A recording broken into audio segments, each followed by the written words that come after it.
If you look at all the videos I put out in the last 6 months, they mostly have one thing in common, and that's that they're all pretty negative. I mean, look at my most recent uploads. I've been critical of things such as taking cover and how the design of some Overwatch maps make this difficult. I've talked about past season updates and had a pretty bleak response to them, all the while making some pretty bold accusations as to what negative effects they would have on the game. And finally, I've been pretty dismissive about Overwatch's in-game shop and the overall illusion and lack of variety within it. And I say all of this because the most recent news regarding Overwatch has me feeling pretty positive, and for the first time in a while has me wanting to say something positive about the changes.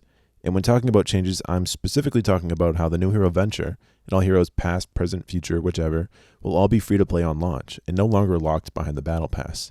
There's also a new method of acquiring mythic skins from past battle passes, giving players a new chance to acquire more content, specifically those who are newer to the game or just more casual players. They're also including quality of life changes to some maps from Overwatch 1, such as Havana and Numbani, which, not to brag or anything, but I did kind of call that in my past video.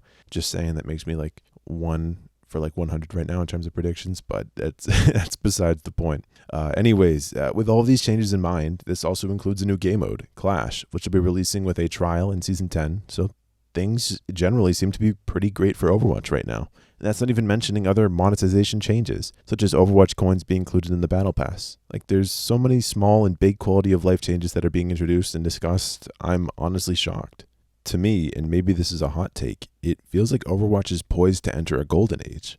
Well, let's be honest, the game is probably at its most balanced, aside from a few annoying characters like Sombra and Tracer. Alongside all the changes, we see things such as player count improving in the most recent seasons, specifically via the Steam charts. While Overwatch will probably never escape the negative reviews, we can see that player count has improved significantly since the release of Season 9. That it wasn't only matching the player count from the release of Season 8, but has also had a pretty significant improvement in player retention. And this growth aligns with what Aaron Keller, the game director from Overwatch, mentioned in the most recent developer update, where he said that Overwatch is on track to reach 100 million players by next season.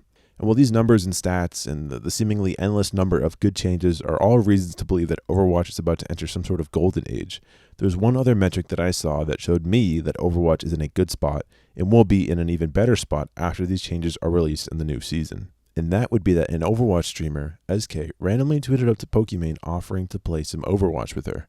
And immediately I can understand an initial reaction of, well, who cares? And this doesn't mean much. But to me it does. Given the fact that Pokimane responded to the tweet, I think it says a lot.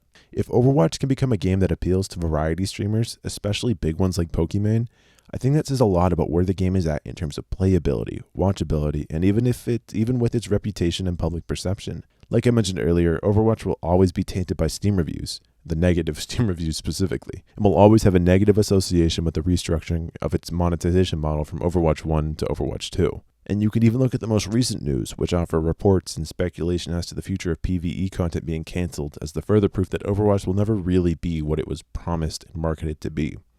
And a quick tangent, according to this Bloomberg article, Overwatch devs received a 0% mid-year bonus, largely in part to the underperformance of PvE. The policy that facilitated this was implemented by Bobby Kotick. Previously, bonuses were given based on a company-wide success as opposed to game-specific success. And I say this because I feel like in some cases the devs are being scapegoated, while the blame should be placed on management who didn't provide adequate resources to help the devs be successful. I say this because in saying that Overwatch could be great and is poised to be great, I don't want to ignore or completely deny what has happened in the past regarding Overwatch and where this negative reputation is coming from. I do want to say, though, I do want to keep this theme of positivity. So first of all, fuck Bobby Kotick. It's forever and ever. I still have great hopes for the future of Overwatch despite this loss of PvE, and I truly hope you guys feel the same way. So in saying that, what do you guys think? As I've said a million times now, my negativity and critiques of this game come from a place of love, but is this love blinding me? Am I overstating the importance and impact of these changes? Does this change the way that you guys look at Overwatch or the way that your friends look at Overwatch? Please do your thing, let me know, and thank you guys for watching.